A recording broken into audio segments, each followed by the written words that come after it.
بسم اللہ الرحمن الرحیم۔ کتاب المعاملات، صفحہ نمبر 46۔ ادھار کی یا قسطوں کی بے۔ ادھار جسے کریڈٹ سیل کہا جاتا ہے یا انسٹالمنٹ کہا جاتا ہے، یا اس قسم کی خرید و فروخت جائز ہے، جس کے بارے میں اکثر لوگ جو ہیں وہ آج تک ان کا کنسیپٹ کلیئر نہیں ہے۔ اکثر لوگ نقد میں ایک چیز 50,000 کی ہے، ادھار میں اس چیز کی قیمت 70,000 ہو جاتی ہے، قسطوں میں اس کی قیمت 80,000 ہو جاتی ہے، انسٹالمنٹ میں اس کی قیمت 90,000 سے 1,00,000 تک چلی جاتی ہے۔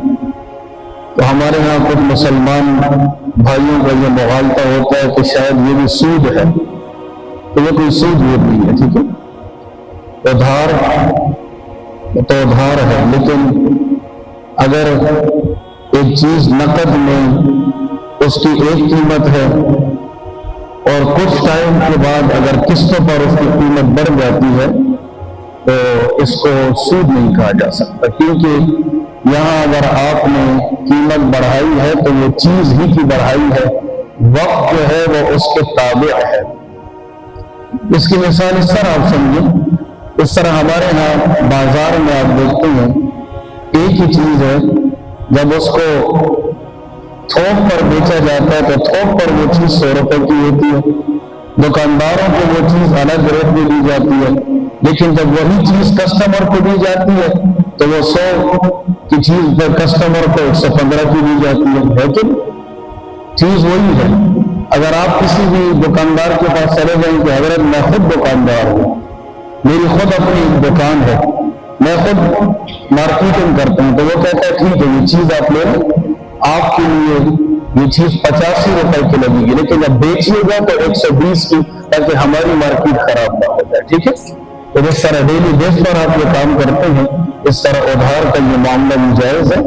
البتہ جس مجلس کے اندر آپ یہ انسٹالمنٹ کی بے کر رہے ہیں اس کے اندر اس کی قیمت متعین ہو جائے اور ادائیگی کی تاریخ بھی متعین ہو جانی چاہیے۔ اس میں کوئی یہ طے نہیں کر سکتا کہ اگر متعین مدت تک 1 سال کی قسطوں پر آپ نے چیز لی ہے، 1 سال کے اندر یا 1 سال کے بعد اگر آپ نے قیمت ادا نہ کی تو پھر یہاں پہ پینلٹی، جس کو جرمانہ کہا جاتا ہے، وہ آپ کے ذمہ لگے گا، تو یہ جرمانہ لینا جائز نہیں ہے، یہ ناجائز ہے اور سود ہے، انٹرسٹ ہے، ٹھیک ہے، جرمانہ جائز ہے۔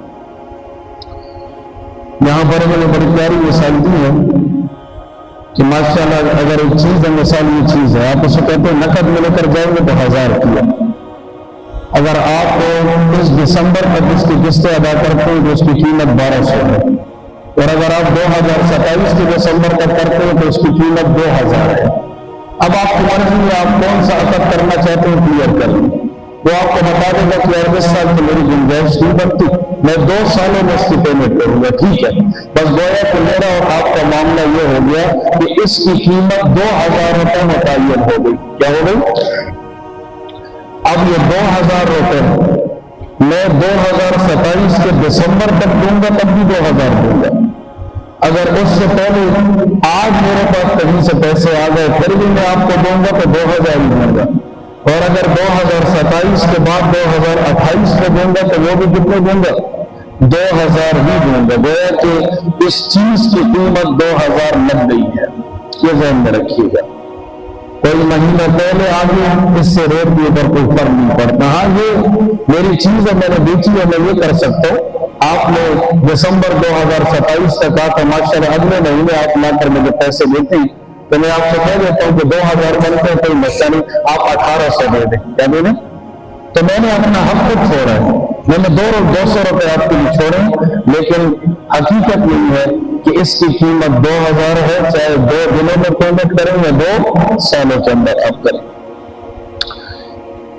قسطوں کی بے کے اندر اس کی بھی گنجائش ہے کہ یہ طے کیا جائے کہ اگر آپ نے قسطیں وقت پر ادا نہ کی، اگر 27 دسمبر 2027 کے دسمبر تک آپ نے قسطیں ادا نہ کی تو تو ساری قسطیں آپ ایک ٹائم میں ادا کریں گے. اس طرح کی شرط لگائی جا سکتی ہے. ادھار کا اگر کوئی معاملہ کیا جائے، ادائیگی کی تاریخ متعین نہ ہو، جیسے کہ میں نے اس کی مثال آپ کو دی تھی کہ زیادہ تر ادھار کے معاملات ہمارے پرچون کے ساتھ بڑے ہوتے ہیں. اب وہ کہتے ہیں کہ حضرت آپ کب پیسے دیں گے؟ تو ایک معاملہ تو یہ ہے کہ آپ یہ کہہ دیں کہ اگر مجھے ہر یکم کو تنخواہ ملتی ہے تو میں آپ کو اس رقم کو دے دوں گا. اس میں تو کوئی لڑائی کی بات نہیں ہے نا، تنخواہ کا ملنا تو کنفرم ہی ہوتا ہے. لیکن اگر آپ کہیں کہ حضرت میں آپ کو پیسے اس وقت لوٹاؤں گا جب وہ فلانا مجھے میرا قرضہ دے گا، مجھے جس دن وہ قرضہ دے دے گا میں وہی پیسے اٹھا کر آپ کو دے دوں گا، تو پہلے یہ تو کنفرم کرو کہ وہ قرضہ دے گا بھی کہ نہیں دے گا، کب دے گا، کس وقت دے گا.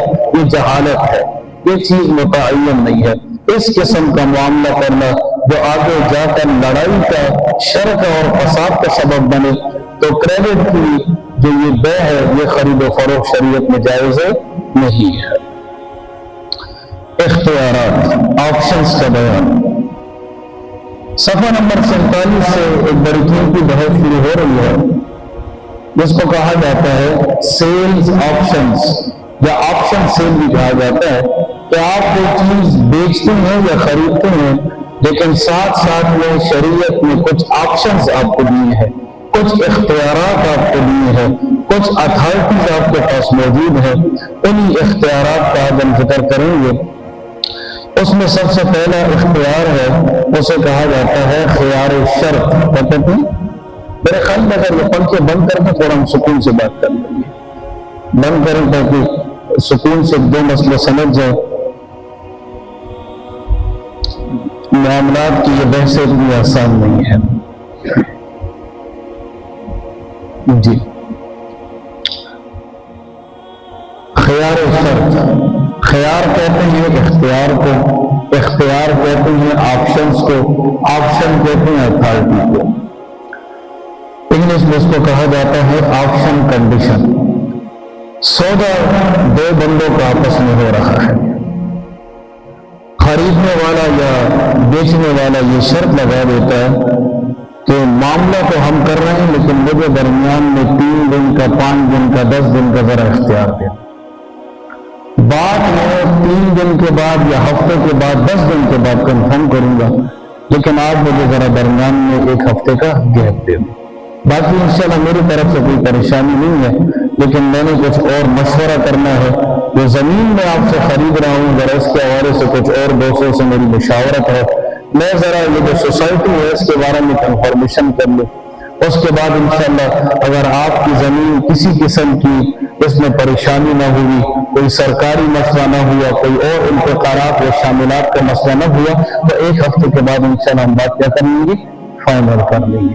یا کوئی گاڑی آپ خرید رہے ہیں، گاڑی کے حوالے سے آپ کہتے ہیں کہ الحمدللہ گاڑی مجھے آپ کو بالکل پسند ہے، A1 چیز ہے، جیسے مجھے چاہیے تھی ایسی گاڑی ہے، لیکن آپ مجھے کہیں گے 3 دن دے دیں یا 1 ہفتہ دے دیں کہ میں ذرا تھوڑا سا مزید اس کے بارے میں معلومات کر لوں، اس کی قیمت کے حوالے سے دوستوں سے مشاورت کر لوں. 1 ہفتے کے بعد پھر ہم کیا کر لیں گے، آپس میں بات بند کر لیں گے. تو شریعت نے آپ کو یہ آپشن دیا ہے، اس کو خیار شرط کہا جاتا ہے. اگر خریدنے والا یہ اختیار لیتا ہے تو اس کو خیار مشتری کہتے ہیں.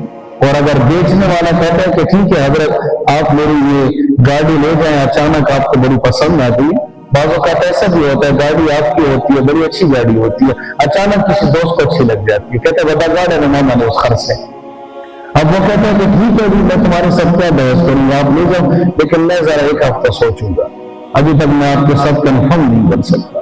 تو اس کو خیار بائع کہا جاتا ہے. ٹھیک ہے، شریعت نے آپ کو اس بات کا اختیار دیا ہے. اور پھر 1 ہفتے کے بعد ذرا پھر ایک دوسرے کو فون پر کال کر کے بتا دینا چاہیے کہ میرا خریدنے کا ارادہ ہے بھی یا نہیں ہے. بہت زیادہ لمبا عرصہ اس کو نہیں لینا چاہیے. دوسرا ہے خیار وصف، آپشن بیسڈ آن ڈیزائر ڈسکرپشن. اگر آپ نے خرید و فروخت کا ایک معاملہ کیا، آپ نے ایک چیز خریدی ہے لیکن آپ نے خریدی تھی ایک خاص بات کی وجہ سے کہ اس چیز کے اندر یہ کوالٹی موجود ہے، اس میں یہ وصف موجود ہے. اب بعد میں پتہ چلا کہ میں نے جس مقصد کے تحت خریدی تھی وہ تو چیز اس میں ہے ہی نہیں. کتاب میں اس کی مثال دی گئی ہے کہ ایک شخص نے بکری فروخت کی اور وہ یہ آواز لگا رہا تھا کہ یہ جو میری بکری ہے یہ دن میں 5 کلو دودھ دیتی ہے یا فار ایگزامپل 2 کلو دودھ دیتی ہے. اب آپ نے اس لیے یہ بکری خریدی کہ اس بکری کے اندر یہ وصف، یہ صفت، یہ کوالٹی موجود ہے. اب وہ جب گھر لے کر گئے تو وہاں وہ دودھ تو دودھ کی بات ہے کہ اس کا تو سارا نظام ہی خراب تھا. میں نے تو جس بنیاد پر گائے خریدی، جس بنیاد پر بکری خریدی، یا کوئی دوست سے مجھے کہتے ہیں اگر یہ موبائل آپ لے لیں میں آپ کا آسان لے، اس میں یہ فنکشن بھی ہے، یہ فنکشن بھی ہے، یہ فنکشن بھی ہے. اب وہ جب گھر میں گئے تو وہ سانپے والی گیم چل رہی تھی اور تو اس میں اور کچھ تھا ہی، اور بیچارے نے ہم کو بیچ بھی دیے اور مجھے تو یہاں کچھ بھی نہیں ملا. یا اسی طرح ایک آدمی آپ کو گاڑی دیکھتا ہے، ارے میری گاڑی بڑی آٹومیٹک ہے، اس میں یہ بھی ہے، یہ بھی ہے، آگے بھی جاتی ہے، پیچھے بھی جاتی ہے، اس میں اشارے بھی ہیں، یہ بھی ہے، وہ بھی. اور جب جا کر گاڑی چلائی تو پتہ چلا کہ اس گاڑی میں تو ایک چیز بھی نہیں ہے، میرے ساتھ دھوکہ کیا ہے. میں نے جس بنیاد پر، جن صفات کی بنیاد پر چیز خریدی تھی وہ چیز اس میں ایک بھی نہیں ہے. اس کو شریعت کہتی ہے خیار وصف. تو لہٰذا اگر یہاں پر لکھا ہے یہ بات کہ آپ کو پتہ چلا کہ میں نے جس بنیاد پر یہ چیز خریدی تھی وہ اس میں نہیں ہے، آپ اپنے معاملے کو کینسل کر دیں، آپ اپنے معاملے کو فسخ کر دیں. لیکن یہ بات ذہن میں رہے کہ اگر آپ یہ کہتے ہیں کہ میں معاملہ بھی کینسل نہیں کرتا، بکری کی قیمت تھی 25,000 اور میں نے اس لیے خرید تھی کہ اس میں یہ دودھ دے گی، تو آپ اسے کہتے ہیں کہ آپ نے جھوٹ بولا تھا اس طرح کرو تو مجھے 5,000 واپس کرو اور 20,000 والی. ایسا نہیں ہو سکتا. مکمل اس کو کینسل کریں، مکمل طور پر اس خرید و فروخت کے معاملے کو کینسل کریں، کیونکہ آپ نے جس مقصد پہ خرید وہ مقصد آپ کو مل رہی.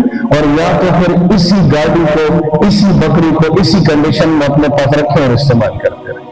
ٹھیک ہے، سمجھ میں آتی ہے؟ اس کو خیار وصف کہا جاتا ہے. یہاں ایک اور بڑی خوبصورت مثال لکھی ہے کہ ایک شخص نے آپ کو کپڑا بیچا. حضرت یہ بنو والا کپڑا ہے اور جاپان کا کپڑا ہے، تو ریشم کا کپڑا ہے، وہ کپڑا ہے، ماشاءاللہ آپ نے خرید لیا. وہ تو پتہ چلا کہ وہ پاکستانی کپڑا تھا، اس کو تھوڑا سا انہوں نے پانی چھڑکا دیا. قیمت اس نے مجھ سے 10,000 لی تھی. کپڑا بھی میں نے بیچ دیا اور وہ کپڑا میں نے سلوا دیا. اب میں کیا کروں؟ کپڑا میں سلا وہ واپس کر سکتا ہوں؟ نہیں کر سکتا. تو پھر کیا کریں گے؟ میری تلافی کیسی ہوگی؟ تو میں نے تو جاپانی سمجھ کے یہ تو پاکستانی کپڑا نکلا ہے. کیا صورتحال ہوگی اس میں؟ اس کی صورتحال یہ ہے کہ جاپانی اور پاکستانی کپڑے کے درمیان جو ریٹ کا فرق ہوگا وہی فرق میں اس سے لے لوں گا. بس جاپانی کپڑا جو ہے وہ 10,000 کا ہے، پاکستانی 5,000 کا ہے. اس کا مجھ سے کتنی لیے تھے؟ 10,000 لیے تھے. میں کہوں گا 5,000 واپس کرو، بس معاملہ اس طرح ٹھیک ہو جائے گا. ٹھیک ہے، اس کو خیار وصف کہا جاتا ہے. تیسرا ہے خیار رؤیت. لگا لے پنکھے لگا لے، میرے خیال میں گرمی زیادہ ہو رہی ہے، لگا پنکھے لگا. پھر سبق پڑھتے ہیں، لگا لے پنکھے چلا لے، خیر پنکھے چلا لے، کوئی مسئلہ نہیں.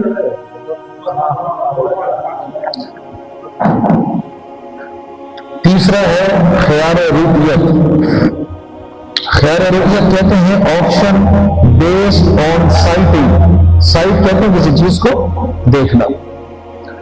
کسی بھی چیز کو اگر آپ نے دیکھا نہیں ہے تو دیکھے بغیر بھی اس کو خریدنا جائز ہے. جائز ہے نا؟ کیوں جائز نہیں ہے؟ ہم نے تو پلاٹ نہیں دیکھے ہوتے، زمینیں نہیں دیکھی ہوتی، جائز ہوتا ہے کہ نہیں ہوتا؟ لیکن یہ ہے کہ سودا ہونے کے بعد خریدار کو یہ اختیار حاصل ہے کہ وہ چیز دیکھنے کے بعد اگر اس کو وہ پسند نہ آئی، آپ نے جو باتیں بیان کی تھی مجھے اس میں وہ ایک بات بھی ملی نہیں ہے، تو ایسی صورت میں سودے کو وہ ختم بھی کر سکتا ہے، اگرچہ دیکھنے سے پہلے اس نے زبانی طور پر مکمل رضامندی کا اظہار کر دیا ہو. ایک دوست نے آپ کو کہا کہ میری بہت پیاری زمین ہے، یہ مرکز کے پاس ہے، یا اس ٹاؤن میں ہے، یا کوہات ایل پی میں ہے، بہت پیارا اس کا ویو ہے، یا میرے پاس ایک گاڑی ہے بڑی مزیدار ہے، الحمدللہ کوئی وہ نہیں. آپ نے کہا آپ نے تو مجھے اعتماد ہے، بس ٹھیک ہے ڈیلنگ کر لیتے ہیں. لیکن بعد میں جب جا کر دیکھا تو وہ زمین بھی صحیح نہیں تھی، وہ جو گاڑی آپ کو دکھائی ہے اس میں بھی بہت زیادہ فالٹ اور مسئلے تھے. تو آپ اس کو کہہ سکتے ہیں کہ دیکھنے کے بعد مجھے یہ پسند نہیں آئی، میرے پیسے کوئی اتنے فضول نہیں ہے کہ میں اس چیز پہ لگاؤں، تو لہٰذا آپ میرے ساتھ معاملہ کیا کر دیں؟ ختم کر دیں. اس کو کہا جاتا ہے خیار رؤیت. رؤیت کہتے ہیں دیکھنے کو، دیکھنے کا آپشن اللہ تعالیٰ نے آپ کو دیا.